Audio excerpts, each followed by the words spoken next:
Have you ever heard one of those phrases that everybody uses, but nobody knows what it means? Like developmentally appropriate, or the lyrics to literally any Lil Baby song, right? What is he talking about? Sight words is just like that. Everyone is using it and everyone is saying different stuff, but no one is saying the same thing. For some people, they're talking about sight words and they're saying, okay, it's just a word that occurs often in a book, like the word it or the word red.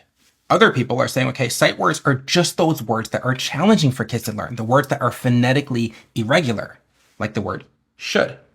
When in reality, sight words are any word that we can look at and recognize instantly. If you are a poor reader, you have a small number of sight words. If you are a great reader, you have a big number of sight words.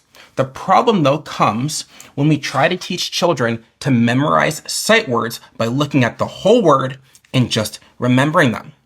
It's going to take your child a lot of practice to memorize whole words, and there's simply too many words in the English language to learn them all by memorizing. So, regardless of what you call a sight word, if you want your little one to learn that word, you should teach them the sounds in the word, teach them the part of that sight word that might be tricky for them, and then teach them how to blend it together.